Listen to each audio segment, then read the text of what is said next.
Hello दोस्तों, मैं कंवल आप सबका स्वागत करता हूं आज के इस लेक्चर में, जहां पर हम बात करेंगे कि जो हमारा करंट अफेयर्स कोर्स है उसकी क्या विशेषता है, उसके फीचर्स क्या क्या हैं।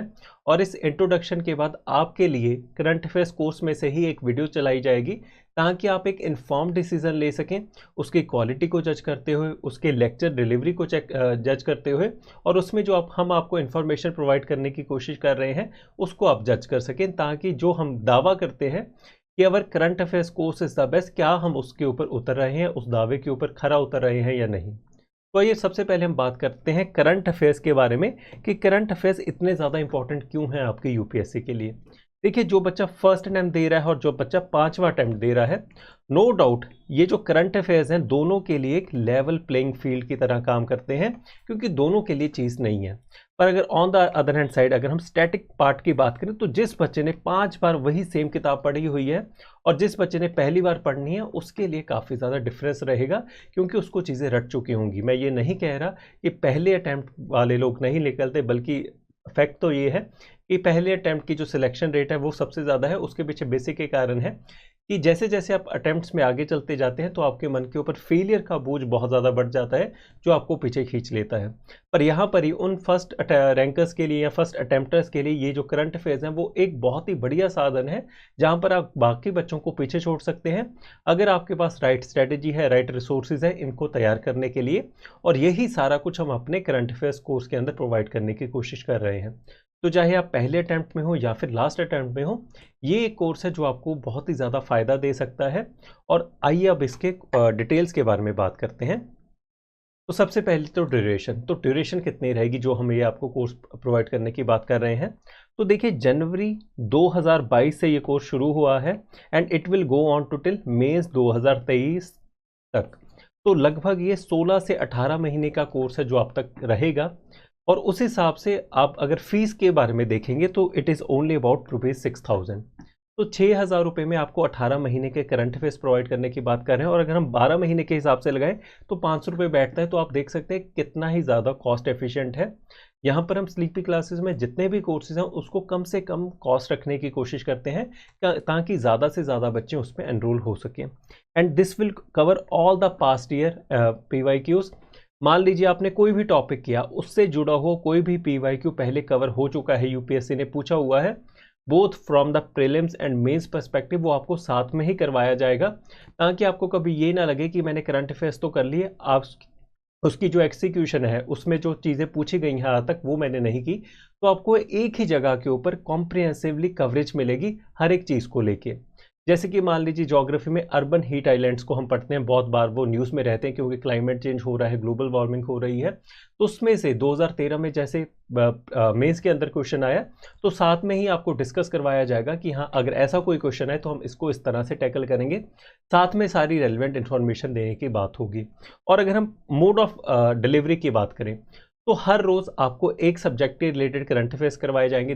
जैसे कि मान लीजिए मंडे को ज्योग्राफी के करंट अफेयर्स होते हैं, तो उस प्रीसीडिंग पिछले पूरे हफ्ते के जो भी करंट अफेयर्स रहे आपके ज्योग्राफी से, वो आपको डिलीवर कर दिए जाएंगे। उसी तरह से ट्यूसडे को पॉलिटी का, फिर वेडनेसडे को इकोनॉमी का। तो हर रोज़ एक नया सब्जेक्ट आएगा, आप हर रोज़ एक नए सब्जेक्ट के करंट अफेयर्स को पढ़ेंगे। तो आपको कभी ये नहीं लगेगा कि मेरा जो पिछला सब्जेक्ट है वो मैं भूल चुका हूँ, क्योंकि हर हफ्ते आपको दोबारा से वो चीज़ों को रिवाइज करवाया जाएगा। तो मोड ऑफ डिलीवरी रहेगी कि डेली के current affairs and after a month जितने भी करंट अफेयर्स हुए हैं उस पर्टिकुलर सब्जेक्ट के, मान लीजिए इकोनॉमी के 4 लेक्चर्स आए 4 हफ्तों के अंदर, तो उसकी कंपाइलेशन भी आपको साथ में दे दी जाएगी। तो आपको डेली PDF में मिलेगी और डेली PDF की कंपाइलेशन फिर आपको मंथ के बाद भी मिलेगी। एंड नो डाउट जो उसके रेलिवेंट वीडियोस हैं वो तो आपको साथ में मिलते ही रहेंगे। तो यहाँ पर जो मोड है वो सिर्फ डिजिटल मोड के अंदर हम सिर्फ PDF या फिर कंटेंट प्रोवाइड नहीं कर रहे, उसके साथ साथ उसकी प्रॉपर एक्सप्लेनेशन भी हम आपको दे रहे हैं इन द वीडियो फॉर्मेट। और जितने भी यहाँ पर स्लीपी क्लासेस के अंदर टीचर्स हैं, मान लीजिए अगर हिस्ट्री की बात करूँ तो मैं खुद करवा रहा हूँ, इकोनॉमी की बात करें तो अरविंद सर है, अगर ज्योग्राफी की बात करें श्रद्धा मैम है, तो हर एक डिजायर्ड फैकल्टी आपको वो करंट अफेयर्स करवाएंगे। ऐसा नहीं होगा कि करंट अफेयर्स करवाने के लिए और कोई टीचर आपको दिया जाएगा। तो हम अपनी तरफ से पूरा अटमोस्ट अच्छा काम करने की कोशिश करेंगे, और तभी हम वादा या फिर दावा कर रहे हैं कि हमारा करंट अफेयर्स कोर्स काफ़ी अच्छा है। उसके अलावा यहाँ पर हम बात करते हैं कि नेग्लेक्टेड सब्जेक्ट्स कवर्ड। तो जितने भी नेग्लेक्टेड सब्जेक्ट, जैसे छोटे छोटे छोटे सब्जेक्ट्स रहते हैं, जैसे कि एथिक्स हो गया, मान लो कोई न्यूज़ चल रही है, कोई मुद्दा आ गया, उसमें से केस स्टडी बन सकती है, तो वो भी हम आपको कवर करके देंगे, ताकि कल को आपको ये ना लगे कि एथिक्स की तो अच्छे से तैयारी नहीं हुई। या फिर हिस्ट्री की बात करें तो हिस्ट्री में बहुत थोड़े करंट अफेयर्स रहते हैं, पर जितने भी रहेंगे उसको हम कवर करेंगे। अगर मान लीजिए किसी के बहुत थोड़े करंट अफेयर्स है जैसे हिस्ट्री के, तो वो महीने में हो सकता है कि एक ही लेक्चर आए, पर हर एक चीज़ आपको कवर्ड हुई मिलेगी, और वो भी पूरे अच्छे से। And also there will be forward and backward linkages, जितने लेवल तक चाहिए होगा वो हम आपको कवर करके देंगे। तो ये सारी चीज़ें थी जो मैं आपको इस कोर्स के बारे में बताना चाहता था। इसके बाद इस कोर्स में से एक वीडियो हम चलाएंगे ताकि आप उसकी डिलीवरी को देख सकें, जज कर सकें। तो मिलते हैं इस लेक्चर के ख़त्म होने के बाद। Thank you so much. जय हिंद दोस्तों, आप सबका इस वीडियो में बहुत बहुत स्वागत है। दोस्तों, कंटिन्यू करेंगे हम अपने इंटरनेशनल रिलेशंस के करंट अफेयर्स को। कौन सी डेट के? बिटवीन द डेट्स ऑफ 14 मई 2022 से लेके 27 मई 2022 के। तो आई एम अज्यूमिंग अभी आपने क्वाड का वीडियो देख लिया होगा। अब क्वाड की वीडियो में मैंने एक बात कही थी आपको कि मैं IPEF को लेके एक डिफरेंट वीडियो बनाऊंगा और आपके साथ शेयर करूंगा। तो इंडो पैसिफिक इकोनॉमिक फ्रेमवर्क की यहाँ पे बात करेंगे। क्वाड की मीटिंग में देखिए जो बातें हुई हैं वो हमने डिस्कस करी हैं क्वाड वाले वीडियो में। यहाँ पे हम बात करेंगे जो अमेरिका का इनिशिएटिव है इंडो पैसिफिक इकोनॉमिक फ्रेमवर्क, जिसको इंडिया ने भी एम्ब्रेस करा है अलॉन्ग विथ 12 मोर नेशंस। क्या इंपैक्ट होने वाला है इस पर्टिकुलर ट्रेड पैक्ट का? बिकॉज अमेरिका की माने अमेरिका ये कहते हैं कि that this is not just another free trade agreement, this is not just another old जो फिलॉसफी है कि भी ट्रेड अग्रीमेंट बनाओ, बहुत सारे देश आएंगे, मार्केट एक्सेसिबिलिटी बढ़ेगी। अमेरिका बहुत कॉन्फिडेंट है इस ट्रेड अग्रीमेंट को लेके that this trade agreement has the potential to change the destiny of Southeast Asia and the East Asian region. Now that time will tell. We can't say it, we can't conclude, right? Now context की बात करें तो America ने ये launch करा initiative Joe Biden ने। कहाँ हुई है हमारी क्वाड की मीटिंग इस बारी? कहाँ हुई है? टोक्यो में हुई है, ठीक है। ये हमारी तीसरी क्वाड की मीटिंग हुई है। फिर से रिपीट कर रहा हूं, पहली मीटिंग हमारी वर्चुअल हुई थी। कब हुई थी? मार्च 2021 में हुई थी। उसके बाद इन पर्सन मीटिंग हमारी कब हुई है? पहली सितंबर 2021 को, और ये दूसरी हमारी इन पर्सन मीटिंग हुई है, ठीक है। तो ध्यान रखिए इस बात का। चलिए, अब ये जो इंडो पैसिफिक फ्रेमवर्क है, तो जैसे अभी मैंने बताया कि अमेरिका ने लॉन्च करा है, 12 और देशों ने इंक्लूडिंग इंडिया इस इनिशिएटिव को एम्ब्रेस करा है। ये अमेरिका का जवाब है to the TPP, the Trans Pacific Partnership, and the China's led RCEP, the Regional Comprehensive Economic Partnership. Now मैंने आपको पहले भी बताया था, फिर बता रहा हूं कि TPP का आइडिया तो देखिए बैराक ओबामा ने ही दिया था। अब बैराक ओबामा जब प्रेसिडेंट थे, अब ही वॉज वेरी इंटरेस्टेड कि कैसे, देखिए अब इतनी सारी बड़ी बड़ी बातें इंडो पैसिफिक को लेके अगर इतने सालों से अमेरिका कर रहा है, तो वो इतनी बड़ी बातें को कॉम्प्लीमेंट करने के लिए बहुत जरूरी है ना कि कोई ट्रेड अग्रीमेंट भी हो जो वहां पे साइन किया हो, जहां पे ये लाइक माइंडेड डेमोक्रेसी के साथ और ज्यादा ट्रेड किया जाए और ज्यादा इंटीग्रेट किया जाए, तो वो भी बहुत जरूरी है। मार्केट एक्सेसिबिलिटी हो, बाकी भी बातचीत है, चलो पीपल टू पीपल एक्सचेंज है, एजुकेशनल लिंक्स हैं, क्रिटिकल टेक्नोलॉजीज एक्सेट्रा एक्सेट्रा, लेकिन ट्रेड लिंकेजेस होना एज अ ब्लॉक बहुत जरूरी है। डोनाल्ड जी आए, डोनाल्ड जी प्रेसिडेंट बने अमेरिका के, तो 2017 में उन्होंने अपने आप को विड्रॉ कर लिया इस पर्टिकुलर ग्रुपिंग से। डोनाल्ड ट्रंप कहते कि जी ये जो ग्रुपिंग है TPP, ये अमेरिका के लिए फेवरेबल नहीं है। अमेरिका फर्स्ट का स्लोगन आ गया। डोनाल्ड ट्रंप के टाइम पे देख रहे थे कि कैसे अमेरिका थोड़ा प्रोटेक्शनिस्ट ट्रेड पॉलिसीज फॉलो कर रहा है, और डोनाल्ड ट्रंप का ये कहना था कि भाई ये हमारे अमेरिकन की जॉब खतरे में है, ये ट्रेड ब्लॉक के जो अग्रीमेंट्स हैं, जो कंडीशंस हैं, वो अमेरिकन के लिए, अमेरिकन वर्कर्स के लिए अच्छे नहीं है। भाई मेरे लिए तो अमेरिकन वर्कर जरूरी है, मैं तो यही स्लोगन से अपना इलेक्शन जीत के आया हूं, तो भाई अमेरिका TPP का हिस्सा नहीं बनेगा, विड्रॉ कर लिया। फिर बात आती है RCEP की, उसके बारे में भी हम बात करेंगे आगे जाके। तो आपको ये बता दूं कि RCEP जो है, this has come effectively into force from the 1st of January 2022। याद रहे इस बात को। चलिए, तो अभी तक की कहानी क्या है? देखिए, अमेरिका ने पुल आउट किया था ट्रांस पैसिफिक पार्टनरशिप से। ये TPP है दोस्तों, गलती से यहां पे TTP लिखा हुआ है, इसको नोट कर लेना। Because of the enormous domestic backlash which Donald Trump said that he was facing from the Americans, because he had given the slogans of America first, American workers की जॉब्स को protect करना है, ऐसे trade agreements को नहीं sign करना जहां पे अमेरिकन वर्कर्स की जॉब खतरे में हो, अमेरिका के एक्सपोर्ट सेक्टर्स खतरे में हो। तो इस करके चलो अमेरिका ने बोला कि भाई ये जो लो या नो टैरिफ एग्रीमेंट तरह के जो ब्लॉक्स है ना, इसमें अमेरिका नहीं आएगा, यहाँ पे हमारी जो कंपेटिटिव एडवांटेज है वो वहां पे लूज आउट होती है। नाउ अमेरिका जो चाइनाज लेड RCEP है उसका हिस्सा भी नहीं है, इंडिया भी उसका हिस्सा नहीं है, ठीक है। पिछले साल चाइना ने अप्लाई किया था to the successor of TPP, which is the Comprehensive Pact of the Trans-Pacific Partnership, CPTPP. और उसके अलावा ताइवान और यूके ने भी अप्लाई किया था for the membership of CPTPP। चलो ये भी ठीक हो गया। अब बाइडेन एडमिनिस्ट्रेशन के लिए जो IPEF की जो अपॉर्चुनिटी है, ये रिप्रेजेंट करता है कि कैसे अमेरिका की जो मिलिट्री ड्रिवन अप्रोच है, इतने सालों से हम देखते आ रहे हैं ना, अमेरिका कितनी सारी लड़ाइयां लड़ रहा है, middle east, Syria, Iraq, Afghanistan. अब वो जो छवि है अमेरिका की कि भाई under the garb of promoting democracy हम यहां पे भी तोड़फोड़ करेंगे, हम वहां पे भी इन्वेड करेंगे, अपना कोई बंदा बिठा देंगे वहां पे रूलर। अब ये सब बहुत हो चुका है। अब ये जो बाइडेन ने बहुत कैटेगोरिकली क्लियर भी कर दिया था दैट देखो ये इन्हीं सब बातों के कारण मैं अपने आप को अफगानिस्तान से विड्रॉ कर रहा हूं। बहुत होगी लड़ाई, बहुत अपने पैसे बहा दिए, बहुत सारे अपने जवानों को इराक में, सीरिया में, अफगानिस्तान में मरवा दिया। अब हमारी बारी है कैसे हम अपने आप को विड्रॉ करके थोड़ा ट्रेड की बात करें, इंटीग्रेशन की बात करें। और हम ये भी जानते हैं कि डोनाल्ड ट्रंप के टाइम पे थोड़ा सा अमेरिका की जो इकोनॉमिक पॉलिसीज थी बहुत प्रोटेक्शनिस्ट थी, ट्रेड प्रोटेक्शनिस्ट पॉलिसीज थी। उसको करेक्ट करने के लिए अमेरिका ने ये अप्रोच अब अपनाई है IPEF की। ठीक है, चलिए तो यहां पे जो आपकी इंडो पैसिफिक रीजन में जो इकोनॉमीज है, यहां पे देखिए ये जो ग्राफ है ना आपके सामने, ये बता रहा है जो रेड में कि ट्रेड, देखिए अब चाइना को तो हर कोई गालियां निकालता है, लेकिन ये सारे देश चाहे वो अमेरिका ही क्यों ना हो, लेकिन ये ट्रेड तो चाइना के साथ कर ही रहे हैं, इसको तो डिनाई नहीं कर सकते हैं। कितना ज्यादा ट्रेड डेफिसिट इन सब देशों के साथ आपके सामने ही है। बातें तो बहुत बड़ी बड़ी है कि जी चाइना को ये कर देंगे, वो कर देंगे, पर आप ट्रेड तो बहुत कर ही रहे हैं उनके साथ। तो अब ठीक है, अब हम इंडिया की ही बात करते, देखिए मैंने आपको पिछले वीडियो में भी बताया था कि हम generic drug manufacturer, largest generic drug manufacturer of the दुनिया माने जाते हैं, फार्मेसी ऑफ द वर्ल्ड माने जाते हैं, फिर भी हम API चाइना से इंपोर्ट करते हैं। तो आपके सामने है वियतनाम क्या, साउथ कोरिया क्या, अमेरिका क्या, फिलीपींस क्या, जापान क्या, सभी बहुत ट्रेड कर रहे हैं। तो ट्रेड विद चाइना जो है सभी का ट्रेड डेफिसिट है। ठीक है, तो दोस्तों ये यहां पे समझना जरूरी है कि US और जो 12 देश है इंक्लूडिंग इंडिया, तो ये 13 देश हैं जो कि तो चाइना IPEF में नहीं है, इससे कंफ्यूज मत हो जाना। IPEF में आपके टोटल 13 देश हैं, which includes America and India also. यहां पे आपको ट्रेड इम्बैलेंस दिखाया गया, देखिए रेड में देखिए अमेरिका का $615 बिलियन का ट्रेड है विद चाइना। ठीक है, फिलीपींस का $47 बिलियन। ठीक है जी, इंडिया की हम बात करें तो इंडिया का भी बहुत ज्यादा है, इंडिया का $110 बिलियन और ये डेफिसिट में है। थाईलैंड का $81 बिलियन। अब जो बाइडेन ये कह रहा है कि इस तरह का एग्रीमेंट बनाने से, इस तरह का पैक्ट बनाने से हम सब देशों के बीच में ट्रेड इंटीग्रेशन बढ़ेगा। तो कुछ और बातें भी जो बाइडेन ने करी हैं, आपको मैंने पिछले वीडियो में सप्लाई चेन रेजिलियंस की भी बात करी थी, उसके बारे में भी बात करेंगे। तो चलो पहले RCEP को भी देख लेते हैं, यहाँ पे लगे हाथ है ना, RCEP की भी बात चली थी, RCEP को भी देख लेते हैं। ठीक है, तो यहाँ पे 15 देश हैं, इंडिया RCEP का मेंबर नहीं है। अब CPTPP के 11 मेंबर्स को हम देख लेते हैं। अब अमेरिका तो नहीं रहा TPP में, ट्रांस पैसिफिक पार्टनरशिप में, तो अमेरिका को छोड़ के कौन से देश हैं? कनाडा है, Peru, Chile, New Zealand, Australia, Japan, Vietnam, Brunei, Malaysia, Singapore, Mexico, ये सब देश हैं। अब जो CPTPP है, this is a free trade agreement between Australia and these countries.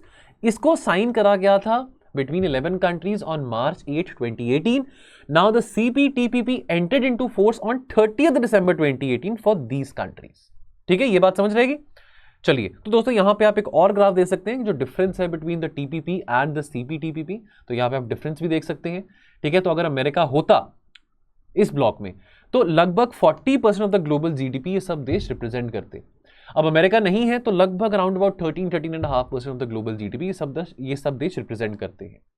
ठीक है, अब अगर टोटल वर्ल्ड ट्रेड की बात करें तो अगर वर्ल्ड ट्रेड अगर अमेरिका होता तो 30% होता वर्ल्ड ट्रेड, लेकिन अभी अमेरिका नहीं है तो दैट इज 15%। ठीक है, तो ये बात यहां पे थोड़ा आप समझ लें। RCEP की बहुत ब्रीफली बात करते हैं, तो जैसे आपको मैंने बताया कि this has come into force from the 1 जनवरी 2022 इसी साल। What is RCEP? देखिए ये एक ट्रेड एग्रीमेंट है जो कि साइन किया गया था बिटवीन 15 कंट्रीज, आपके 10 एशियान देश हो गए plus China, Japan, south Korea, Australia and New Zealand, तो 10 एशियन और साथ में 5 ये देश। अब ये जो पैक्ट है ये trade in goods and services और इंटेलेक्चुअल प्रॉपर्टी को कवर करेगा। When was the RCEP introduced? अब RCEP का जो आइडिया पहली बार इंट्रोड्यूस करा गया था 19th एशियन जो सबमिट हुआ था नवंबर 2011 में, और 2012 से चाइना इस आइडिया को बहुत पुश कर रहा है। ठीक है, चाइना बहुत डेस्परेटली इस आइडिया को पुश कर रहा है, बिकॉज पता है क्या, ट्रेड वॉर इतने साल, 2008 में रिसेशन आया अमेरिका में, ग्लोबल फाइनेंशियल क्राइसिस हुआ, और उस टाइम से 2008 से लेके आज तक की बात करें, चाइना का राइज देखने को मिला इकोनॉमिक, अगर इकोनॉमिक्स की बात करें तो चाइना ने बहुत राइज करा इकोनॉमिकली। अब अमेरिका क्या करता है? अमेरिका, अब देखिए, अब चाइना और अमेरिका दोनों ऐसे देश हैं, बहुत बड़े देश हैं, पंगा लेने से पहले हर कोई डरता है, हर कोई हाथ जोड़ के कहता है कि भाई साहब आपसे पंगा नहीं ले सकते हैं, चाहे वो फिलीपींस है, वियतनाम है, कोई भी है। अब ये सब जो देश हैं, एशियन देश हैं, ये कहते हैं कि जी हमने अमेरिका के साथ भी संबंध बनाने हैं और चाइना के साथ भी हमने संबंध बनाने हैं। ऐसा तो नहीं है कि चाइना हमारा गला पकड़े और हम अमेरिका को लात मार दें, अमेरिका हमारा गला पकड़े हम चाइना को लात मार दें, ये पॉसिबल नहीं है।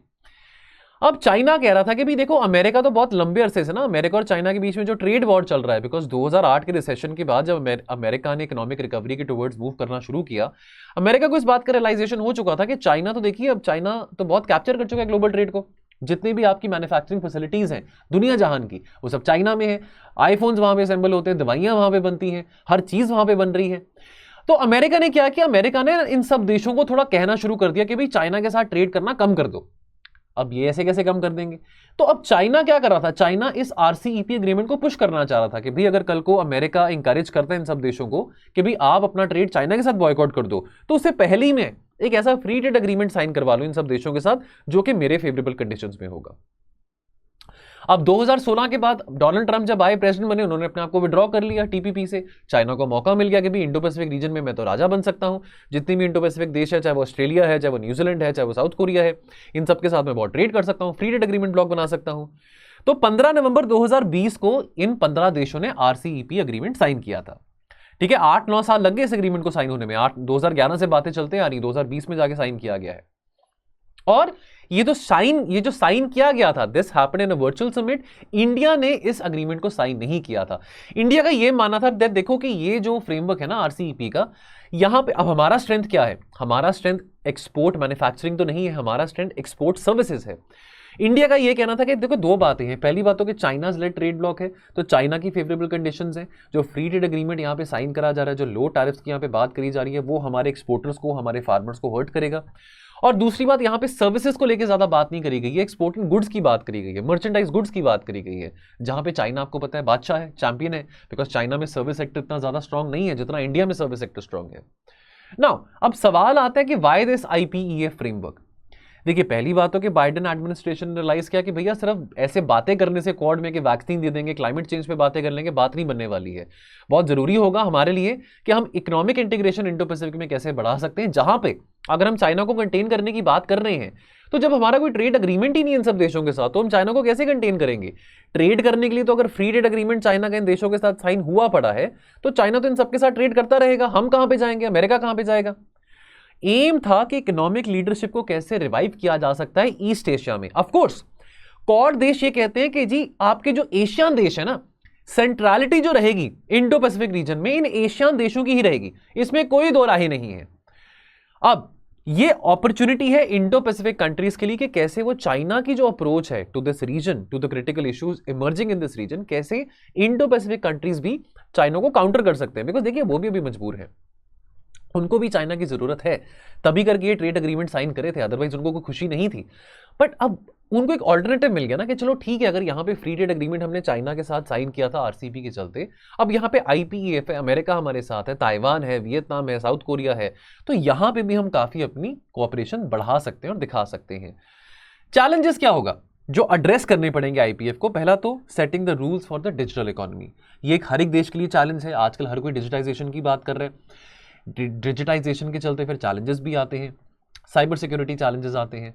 फिर उसके बाद यहाँ पे बात करी जा रही है सप्लाई चेन रेजिलियंस की। मैंने पिछले वीडियो में भी बात करी थी सप्लाई चेन रेजिलियंस को लेके। देखिए, बहुत सारे देशों ने पैंडेमिक के बाद रियलाइज किया कि दुनिया भर की मैन्युफैक्चरिंग असेंबलीज चाइना में मौजूद हैं, और हम क्या कर रहे हैं? What are we doing? I mean we are being so vulnerable that कल को कुछ फिर से क्राइसिस हो तो हम चाइना के ऊपर डिपेंडेंट रहेंगे और सप्लाई साइड कंस्ट्रेंट्स होते रहेंगे। तो क्यों ना हम अपने कंट्री में, अपने टेरिटरीज में मैन्युफैक्चरिंग फैसिलिटीज बनाएं। और ये मौका है इंडिया के लिए। जापान, ऑस्ट्रेलिया, इंडिया का जो trilateral supply chain resilience initiative है, या जो आईपीईएफ है, तो इंडिया यहां से बहुत सारा विदेशी धन अट्रैक्ट कर सकता है, जहां पे इंडिया बहुत सारी मैन्युफैक्चरिंग असेंबलीज बना सकता है। पैंडेमिक के चलते ये बात भी बहुत सामने आई थी कि ये मौका है इंडिया के पास कि कैसे India can become the factory of the world, कि चाइना की पोजीशन इंडिया कैसे रिप्लेस कर सकता है। तो ये सब बातें थी। अब यहाँ पे भी टेक्नोलॉजी रिलेटेड या मेडिसिन रिलेटेड या goods related supply chain resilience की बात करी गई है। ठीक है, तो क्लीन एनर्जी हो, ठीक है, क्लीन एनर्जी इंफ्रास्ट्रक्चर हो, नेट जीरो की बात बहुत ज़्यादा चलती है। इंडिया के भी टारगेट है रिन्यूएबल एनर्जी के, क्लीन एनर्जी के, नेट जीरो के। तो यहाँ पे इस इकोनॉमिक फोरम में ये सब टारगेट्स को मीट करने में भी बहुत सहायता मिलेगी इंडिया को। Now India has announced that it will join the block despite कुछ कंसर्न्स हैं over certain aspects of the IPEF. ठीक है जी। अब जो बाकी 11 देश हैं, राइट, अभी यहाँ पे 11 देशों में अगर हम बात करें which does not includes America, ये जो बाकी 11 देश हैं, this accounts for 40% of the world's GDP. Taiwan is not a part of it. ठीक है, Taiwan is not a part of it, लेकिन बाद में हमने ये भी देखा कि ताइवान को भी इस ब्लॉक में इंक्लूड करा गया है। The 12 countries are yet to begin negotiations on this block. तो यहाँ पे अमेरिका ने देखिए अभी उम्मीद जताई है कि और मेंबर्स भी इस ब्लॉक में आएंगे, लेकिन अभी श्योरिटी नहीं है। अभी श्योरिटी नहीं कि कितने मेंबर्स आएंगे, तो अभी मतलब बात बहुत बड़ी, लेकिन कंक्रीटली ग्राउंड में क्या वो चीजें अचीवेबल हैं, क्या वो अचीव कर पाएंगे, ये बात टाइम बताएगा। तो कुछ कंसर्न्स हैं। देखिए अब हमको कोई मैंडेटरी नहीं है कि इस ब्लॉक में चाइना नहीं है या ये चाइना लेड नहीं है, अमेरिका लेड है, तो इसमें हमने साइन करना ही करना है, इसमें आना ही आना है। हो सकता है इसमें ट्रेड कंडीशंस हो कुछ फेवरेबल हमारे टर्म्स पे ना हो, तो ये बातें टाइम के हिसाब से हमको पता लगेगी। क्या ये एक और फ्री ट्रेड अग्रीमेंट है? अमेरिका का ये कहना है कि oh this is not just another free trade agreement and not even any other kind of same old kind of an agreement.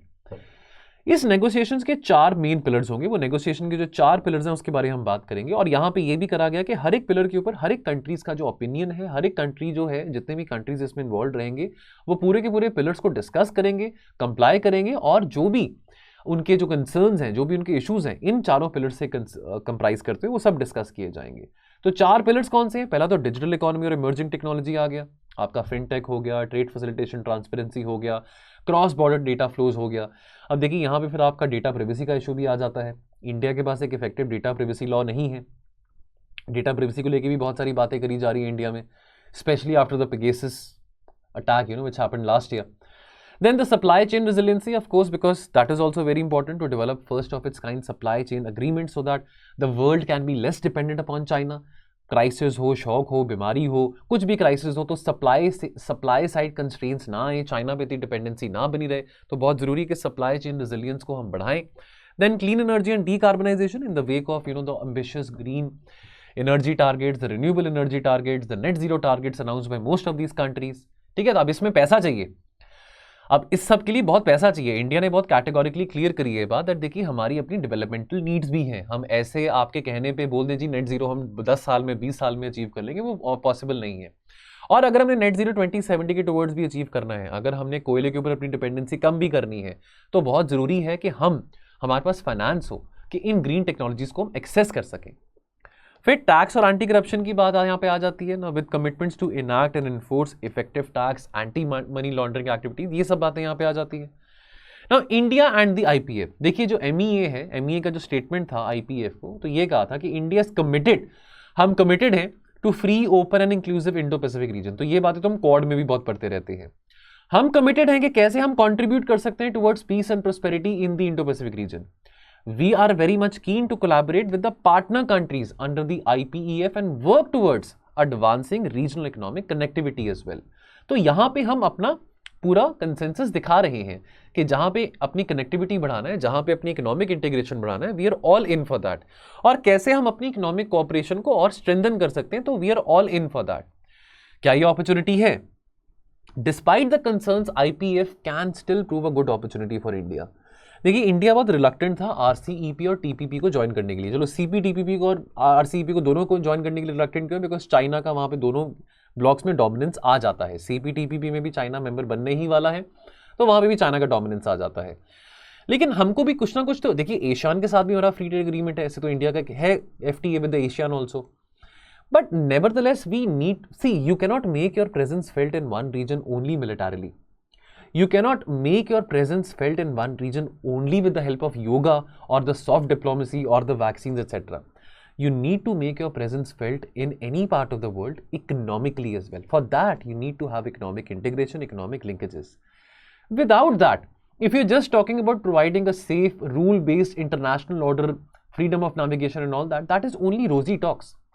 But आज के टाइम पे सिक्का बोलता है, आपको ट्रेड इंटीग्रेशन दिखाना बहुत जरूरी है। ठीक है, तो जितने भी पिलर्स हैं आईपीईएफ के चलते, क्लाइमेट चेंज है, इकोनॉमिक ग्रोथ है, डिजिटाइजेशन है, उन सबको सिक्योर करना, मार्गदर्शन करना, इन सब देशों से सीखना, टेक्नोलॉजी ट्रांसफर करना, वो भी बहुत जरूरी है।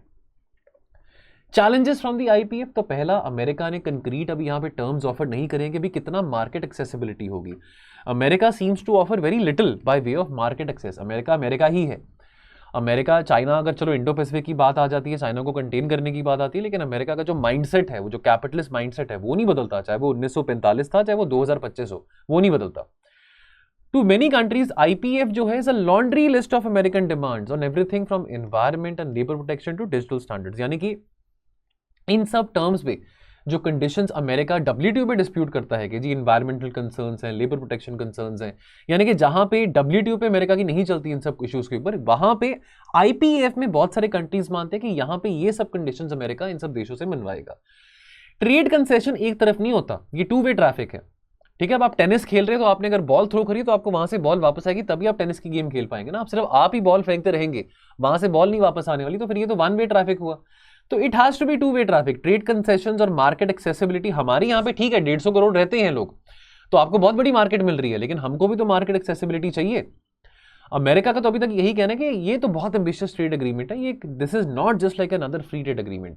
नाउ यूएस के जो ट्रेड रिप्रेजेंटेटिव हैं कैथरीन टाई, उन्होंने ये कहा है कि इस तरह के जो इंसेंटिव्स हैं they were a feature of the traditional trade agreement जो कि पहले होते थे। यानी कि अमेरिका ये कह रहा है कि देखिए मार्केट एक्सेसिबिलिटी की टेंशन ना लीजिए, environmental concerns, labour protection concerns की टेंशन ना लीजिए।